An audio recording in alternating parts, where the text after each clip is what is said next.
mom and dad didn't give me calves, so I can't grow. And you have diabetes stage 1, and so you've created a beautiful physique. I let them train less so they can finally recover every day and utilize calories. Yes, I believe in connective tissue is the most important thing, and bone density is the most important thing.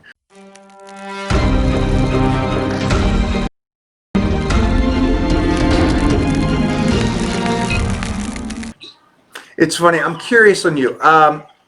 When I work with somebody, it's usually two things I do to them right from the get go. I have a good client, I have a good fan base that everybody trains like beasts. But the first thing I do to everybody is tell them to train at 70%. And it freaks them out. And then I say, now what we're going to do is take your calories up and get your metabolism function again and utilize food in the proper way. Because everybody's carb sensitive now. Everybody's allergic to everything. And so the two things I do is I let them train less so they can finally recover every day and utilize calories. And it shocks everybody. What's some of the first stuff that you do with clients when they come to you? Because they think that we train at 100% every single workout. And I try to teach them that it's about stimulating, not annihilating, like the great Lee Haney said. Yeah, well, to answer your question, literally the first thing that comes to mind is they've never even looked up or researched what deload is. Can you hear me with my mic covered like this? I can still hear you. I'm good. They don't know what deload is. Powerlifters are the only people that usually practice that, good powerlifters. So they don't understand when they sign up for like 12 weeks with me, and then after week 4, they're like, wait, why is my program, like, you got me doing 2 sets of everything. I'm like, well, it's called a deload week. Watch week 5 and week 6. You're gonna be amazed at how you bounce back. So there is so much you could talk about, but to simplify it for these fellas, it don't take time, maybe because they're just so hungry for gains. They're so hungry. It's an addiction in the gym to just crush it every single time. So, but most people tend to take a little time off, like you said. And then genetically, I've noticed some guys can take more time off than others. Some guys can take, they're like 2 months out of a whole year, like maybe April and December, to take it all off. And then these are some of your biggest, most muscular guys in the world. My head won't let me do that. Right. I'm with you. But a week off every 4 or 5 weeks to deload and just simply move tissue around, and that, I think that's one of the biggest things. Especially a lot of your hard gainers, guys that are naturally thin like me, our bodies just can't withstand for 6 months at a time, just crushing it. And then you probably have the same guys that contact you, they do your programs. Like, when was the last time you took a week off? Like, it's been like never. So that's why your shoulder and your elbows and everything hurts, because that advice, and it says a lot coming from a guy like you who will portray that you're absolutely just murdering the gym every single day at 4:30 in the morning. So I think that's great that you remind these guys that. Yeah, I try to. And again, today is National Diabetes Day. And we're talking to somebody that is globally known and a pro in every level, and now pro to being a father as well. And you have diabetes stage 1, and so you've created a beautiful physique. Always thought you have a beautiful physique. And you've done that with something like that. And that has to be a mindset. Because I run into so many people that the first thing that comes out of people's mouths, and I have my baby mama Mona is one of these people that'll punch me in the face if I ever say an excuse first. But it's always an excuse first kind of a thing, going, well, I have this, that's why I can't do it. I have this is what's wrong. Mom and dad didn't give me calves, so I can't grow. So what is it about you that you said at some stage in your life that you go, no, I'm going to create this regardless of the hardships or whatever it is? Well, being that it is World Diabetes Day, it's fair to acknowledge that for all, if there's any type 2, type 1 diabetics watching, family member, somebody around them. I mean, there's 400 million diabetics worldwide now. It's an epidemic that a lot of people are talking about. Yeah. But the mentality behind it, everyone just thinks maybe someone's injecting or,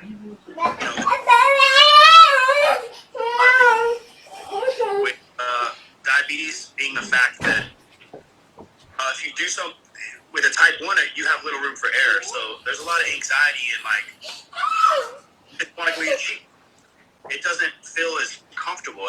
I'd say maybe you can relate it to your, bulimic and your people with food disorders, like having anxiety simply about eating a normal meal. So it's finding there's a lot of mental power that comes from, you know what, I'm going to eat a staple diet, whatever works for me. I do 6 meals a day, and I'm going to be consistent, and I'm going to interject my cheat meals, both for my mindset, but also strategically, like on leg days and heavy lift days. But you really have to prepare yourself and just calm down. You're going to have this the rest of your life. Maybe a lot of people can relate to this, like maybe certain they have mentally that they struggle with. That's why I keep good people around me. I keep good books in my office that I refer to all the time. This one right here, just like Mona, keeps me sharp. And I'm very vulnerable, so I didn't used to be that way. As men, we can kind of be like, I don't want to talk about stuff that I feel weak about. I'm a man. I'm strong. Michael Hearn, I can squat 700 pounds, 600. When a real man will admit their weaknesses. So as a diabetic, I have to have people that I can just say, hey, I'm having a bad day. Can I talk to you for a second? Just want to let it out. I'll talk to her for 5 minutes. She'll remind me of who I am and what I've accomplished. But that's what a lot of people don't know about diabetes is the fluctuation of energy levels too. You could be rocking and rolling on a badass photo shoot. You've been working hard. And drop. Blood sugar crashes. You feel like the world's ending, and there's crazy side effects. So my whole team's here, and they're loving this. And it's because of the concept that I continuously push is that, yes, I believe in connective tissue is the most important thing, and bone density is the most important thing.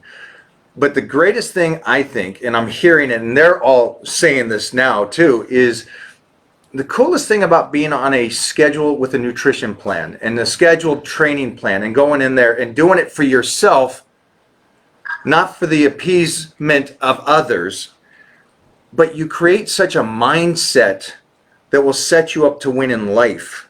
And we're talking about just nutrition, but you're not. You're talking about life and about struggles and about something that you have to deal with, and that you sit back and go, hey, good days, bad days. And what you just said about winning in life, can I just admit, before I was diagnosed, I was pretty cool. I was a trainer. My schedule was booked, but I wasn't strict. I would drink a lot, party on the weekends because I could get away with it. I wasn't a competitor in any sort. I would do little recreation competitions and fitness model competitions, but I was an average Joe. I was a fair weather lifter, and that showed in my business too. I wasn't able to scale my business because on the weekends when I should have been studying, how to business plan, how to raise money, how to negotiate and work with investors, and how to build social media. There wasn't social media when I was diagnosed, really, but I wasn't taking that next level to how to go from a guy who was counting reps on the gym to, well, how do I own how do I create, ebooks and worldwide plan? How do I get to a point where I can be a spokesmodel for companies? They literally fly me first class all around the world just to be me.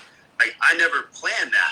That came when I started just simply eating like an absolute machine and investing in myself. And Thursday, and diabetes sharpened me for that. I definitely don't wish I had it. Some people are like, well, aren't you glad you have it? Like, no, but I'm glad I got the discipline from it, because certain things, certain tragic events in your life, can turn into triumph if you let it. Yeah, if you use the thing that you thought was bad in a positive light, and I hope everybody kind of takes this and listens to what you're saying. I always said that as a kid, I thought dyslexia was the worst thing that happened to me. As I became a man, I realized dyslexia was the greatest thing that ever happened to me because it set me so far out of the norm. That I got to go, wait a minute, I'm a unique cat, something different, and I utilize that to create who I am.